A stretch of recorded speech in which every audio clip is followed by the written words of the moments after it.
All right, Sydney, welcome back. Thank you. Where we are, Coaches on the Couch, episode 4. Gosh, I meant to look that up. I don't know what episode we're on. Season 2, that's all that matters. Brent and Sydney back this week with a recap of PLU and UPS, and then a quick look ahead to Bruin Invite, which is this Saturday, Sunday for George Fox. What'd you think of PLU UPS? I mean, the people can go onto our Instagram and see my quick thoughts. Yeah, I thought it was a great meet compared to previous years. I feel like travel can be so hard sometimes for people, and they can get really bogged down, and it felt like our team didn't let that bog them down. Like, they kept racing hard and trying to get their hands on the wall first, and, you know, it was great to see them just do that after, you know, sitting in traffic for a little bit on Friday, and then staying in a hotel. It's not your own bed, it's not your own pillow, you know, so. Yeah, no, I agree. I think it was a good showing. I mean, Tacoma in all respects isn't that far, but you do have to get through like 2 to 3 major kind of metropolitan areas, Portland, and then the Olympia JBLM area. Yeah, right. Like, we were making good time until we hit JBLM. But, you know, we left early enough that we got there with quite a bit of time still to walk around, loosen out before we hit the water. So, yeah, on Friday for against PLU. Yeah. Friday, I got my notes here, so if you see me glancing down, that's what I'm looking at. PLU, I mean, I casually kept track of the score. It was really back and forth on both the men and the women, right? Like, the men... And PLU is very, very good, right? I've told their head coach, Andrew, I'm like, I honestly think, you know, you have the talent on roster to finish as high as 4th, and I truly believe that, and I think we got a glimpse of that this weekend against them. You know, they had some people out for various reasons, but, you know, they got a good group, and I think for specifically starting with our men, since the men go first this year, I thought the men did a good job. It was back and forth. Like, I think for the most part, we swam behind, as in point wise, right? And I think that comes to the top end talent in a dual meet setting. But, you know, at one point I think we were tied going into the last third of the meet. We did a modified 16 event format, so no long distance event, which I think would have helped us having the mile, right, with Jan and Nick and Colin, but it is what it is. And again, we still swam well. Just recapping, you know, our wins, individual wins came from Kalapa, Kevin, and Jan, 5 different events there. So we had seconds from Kalapa, Kevin, Nick, Ethan, and Lucas Cardenas, and thirds from Jan, Nick, Ethan, Augie, Paul, and Colin. And that includes relays. That's not all individual events, but, you know, we're getting our hands in there for top threes, and I thought that was really good, again, against a really good and deep team. I mentioned this in my recap, but, you know, PRs from Ethan in the 100 and 200 back. In fact, he did the 100 back twice. He felt so excited about it, I guess. Yep. Austin in the 50 and the 200 free, and then Lucas Evenson in the 200 free. Yep. And then specifically for Kalapa in his 100 breast, that was his first time under a minute unshaved, unsuited, like in a dual meet, which was really cool. Awesome. Just kind of sitting on the outside of the top 10, which was exciting for him. And it was... again, I thought a good meet from our men, right? They definitely are better than they were last year. We can see that against a team like PLU. Not that we couldn't against Linfield, right? But like we did, right? It was only a 6-point loss to Linfield, but I think against a good team, it really showed there. Yeah. So yeah, I was excited for the men. Women's note wins from Jillian, Tessa, Kate, and the 400 medley relay. So what would that? It's like 6 swimmers taking up those wins, which is great. We got seconds from Jillian, Elisa, Kate, Hannah, Emma Knopfsinger, Leah, and Anna. And again, thirds from Tessa, Elisa, Emma Schabel, Ali, Ava, Cyan, Mira, Ella, and Grace. And again, relays are in there. Some of those are relay swimmers. PRs, Grace in the 200 and 500 free, and Ali in the 50 and 100 free. So congrats to them. Yeah, much like the men, I thought this was a really good meet. I think, if I remember the scores correctly, we were actually ahead for some of the meet, then we fell behind, then we caught back up, and then ultimately PLU pulled away there at the very end. But yeah, that was exciting to be in the meet with them. You know, I think, if we're honest, we got a little exposed in some events we're weak at and they're stronger at, but that's the sport, right? Like, that's how it's going to be. So, yeah, again, good energy on deck from both teams. swam a really, really tough meet. You know, it's always easier for them to swim at home. I think it's always easier for us to swim at home. You don't have to travel. You don't have to do that. And yeah, I think what you said, it was really good. So really, really resonates. So, and then we did it all again the next day against UPS. What did you think about UPS? I thought it was awesome. You know, they are a really good team, and historically that can, you know, get into some minds when it comes to swimming, and that feeling of, oh, well, we're not going to win, so why try? And it doesn't feel like that happened, like from anybody across the board. And so it was really exciting. You know, got to see some people do an event they haven't done yet, and it was great to see them and kind of set up. And then, yeah, it just felt fun to go against a team that was larger than us and faster than us, but not just hand it to them.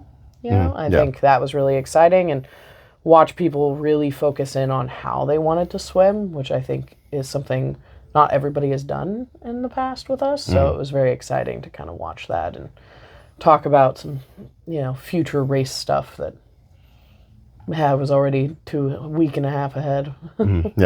Yeah. One thing I forgot to mention with PLU, that was the first and only time we'll do 200s this fall. So I thought that was really good.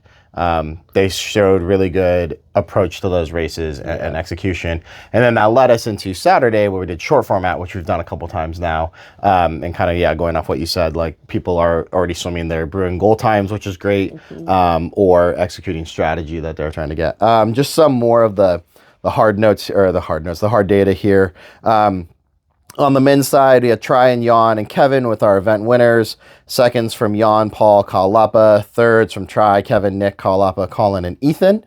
PRs, Lucas Evanson with the 200 free PR again, so 2 days in a row. He dropped, I think, 4 seconds on the weekend, which is pretty cool.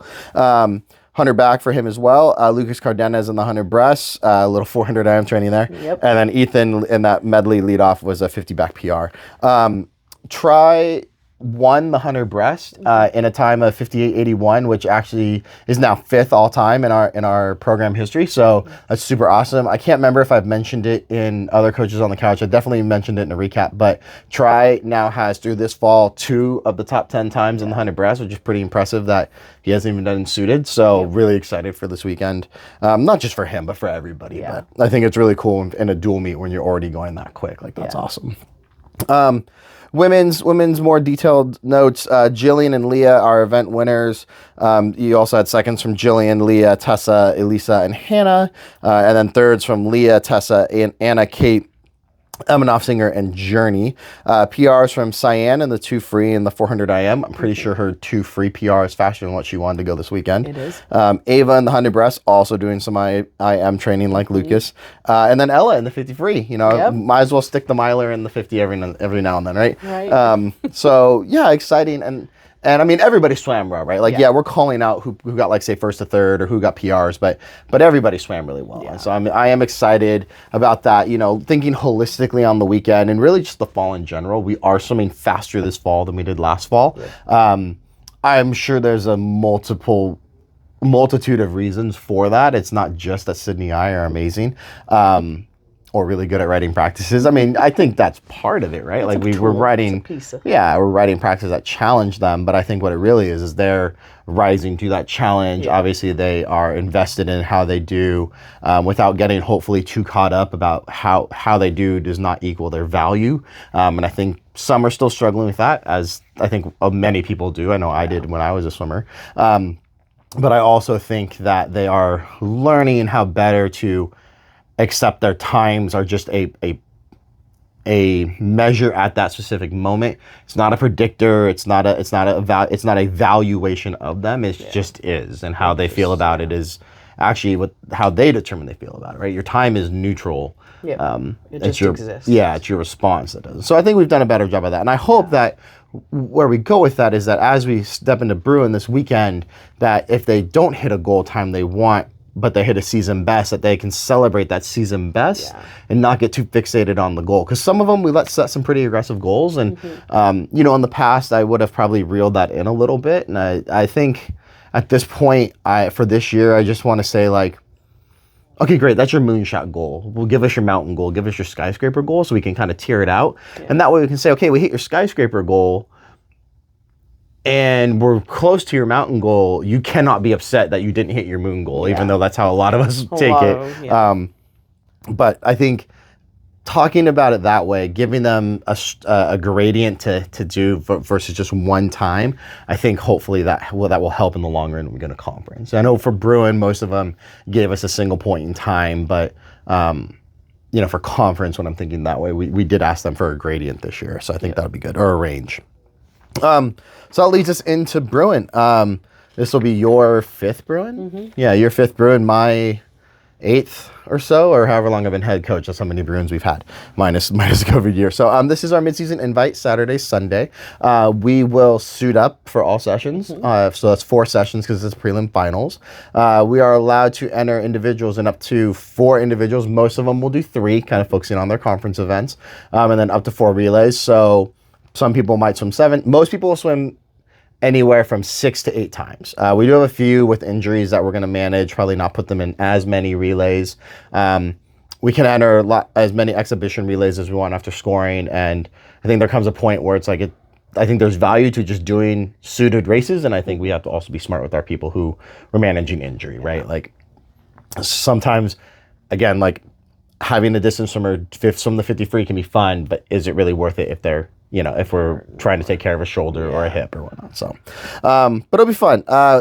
It'll be 5 teams, as far as I know. Us, George Fox, Pacific Lutheran, and Southwestern Oregon Community College. So we've seen everybody except for Fox and Pacific. Can obviously see their times on like Swim Cloud and USA Swimming and their results. But yeah, I think it'll be a really good meet. I think our men are going to have a lot of opportunities to swim fast with PLU and SWAC there, and that's no discredit to Fox. We just haven't seen them, or Pacific just haven't seen them yet.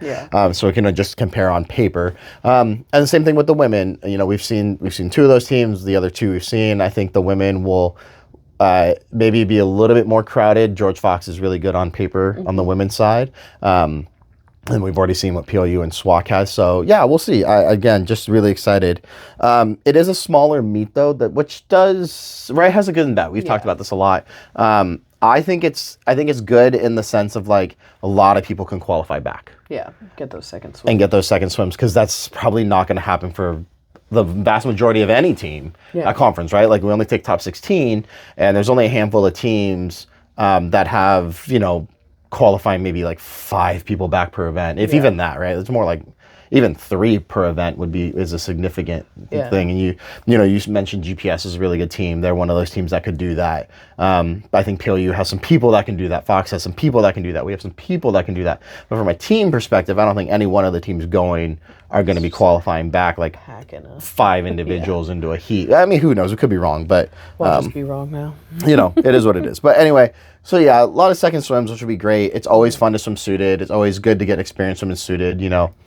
We've had this discussion of should we be swimming suited more often? I understand, price of suits notwithstanding, but should we be swimming suited more often, because it does change your body position in the water. And if we're swimming for specificity for our championship meet, which is where we swim in those suits, why would we not do it in other times? So I think this is a really good opportunity for that.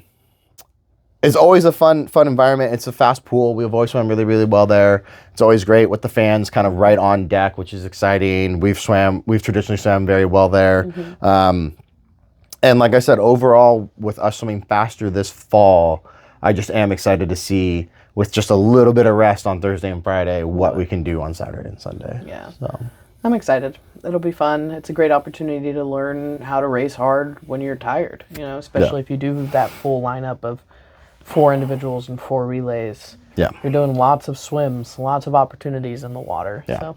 Yeah, in a short time, right? And so I think that's a really good point, right? Lots of swims in a short time, and you have to learn how to do that, because at conference, if you're one of those top people, 3 individuals and 4 relays, you're going to swim quite a lot in quite a short period of time.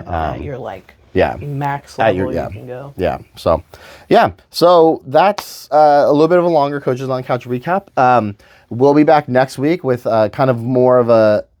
We might do 2 separate videos. Not next week. We'll do one next week for sure. Probably going over Bruin, and then after the fall break, maybe sometime in early December, maybe do a little bit longer video about kind of how we feel about the fall in general.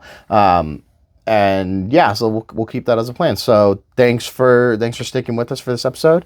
If you haven't yet, make sure you like and subscribe. I don't know if I hit that bell button. they should hit the bell button. Although you should hit the bell button because our schedule is erratic. That way you get to see when our videos go live. But anyway, thanks for sticking with us. We'll be back next week after Bruin. See y'all. Bye.